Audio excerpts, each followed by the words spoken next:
রিয়ামণিকে আগে জন্ম দিছি, যে জন্ম দিছে, যে পিতা তাকে এই দুনিয়াতে আসার ক্ষমতা দিছে, যে মা 10 মাস 10 দিন গর্ভে থেকে ধারণ করে প্রসব করছে, তারাই তো তাকে রাস্তা নামাইছে ফুল বিক্রি করার জন্য। আমি তো নামাই নাই। তো তাহলে রিয়ামণি আগে থেকে টিকটক করে। রিয়ামণির ভালোবাসা এমনি লাভ আমি নিজে দিতে পারি। এটা তো আমিও পারি না, কেন রিয়ামণি এমনি করে দিয়ে টিকটক করে? আমি তো রিয়ামণি যে উত্তরে যাই একটা নিউজ করি নাই, আমি ফুলের একটা ভিডিও করছি। আমি জানতাম সে আগে থেকে টিকটক করে ফুল করে। রিয়ামণি এবং তার পরিবারের ওপরে এবার ক্ষেপে গেল চরমভাবে রেহানা রাখি আপু। কিন্তু হঠাৎ করে কেন এভাবে ক্ষেপে গেল, তার আসল কারণ কি? রিয়ামণিকে যে পিতা এই দুনিয়ায় আসার সুযোগ করে দিয়েছে, যে মা 10 দিন 10 মাস গর্ভে রেখে জন্ম দিয়েছে, তারাই তাকে ফুল বিক্রি করতে রাস্তায় নামিয়েছে।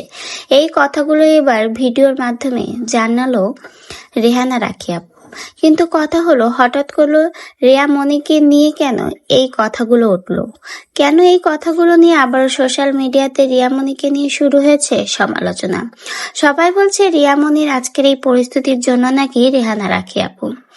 রেহানা রাখি আপুকেই নাকি দোষী করছে। রেহানা রাখি আপু রিয়ামণিকে স্বপ্ন দেখিয়েছে, এখন সেই রিয়ামণি নাকি আবারও রাস্তায় যেয়ে ফুল বিক্রি করছে। এটাই হলো মূল কারণ। সকলে এখন নানাভাবে দোষারোপ করছে রেহানা রাখি আপুর উপর, কিন্তু আসলে কি এই দোষারোপ করাটা একদম উচিত?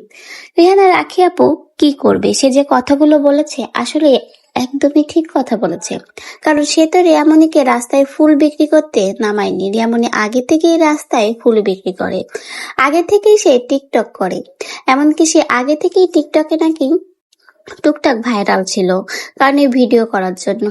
আর রিয়ামণির বাবা মাই তাকে ফুল বিক্রি করতে রাস্তায় নামিয়েছে, যেখানে তার জন্মদাতা এবং জন্মদাত্রী মা বাবাই তাকে রাস্তায় ফুল বিক্রি করতে নামিয়েছে। সেখানে রেহানা রাখি আপু কি করবে?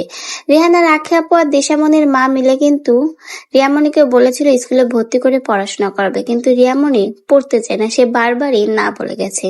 যেখানে তারা তাকে একটা সুন্দর ভবিষ্যৎ তৈরি করতে দিতে চেয়েছিল, স্কুলে পড়িয়ে ভালোভাবে শিক্ষিত করতে চেয়েছিল, সে সেই সুযোগগুলো না নিয়ে সে এখনো রাস্তায় ফুল বিক্রি করছে।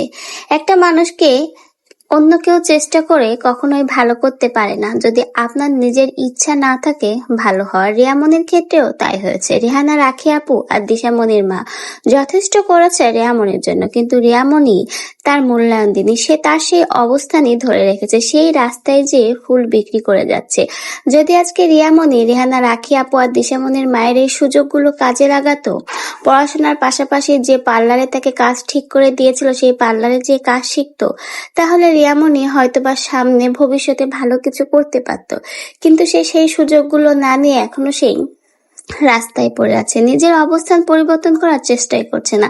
এখানে রেহানা রাখি আপুর রিয়ামণির ওপর এবং তার পরিবারের ওপর ক্ষেপে যাওয়াই স্বাভাবিক। বারবার যখন তার দিকে দোষারোপ করছে, আঙ্গুল তুলছে, তখন সে যে উত্তরগুলো দিয়েছে একদম পারফেক্ট দিয়েছে, কারণ সে তো রিয়ামণিকে ফুল বিক্রি করতে রাস্তায় নামায়নি, নামিয়েছে রিয়ামণির বাবা মা।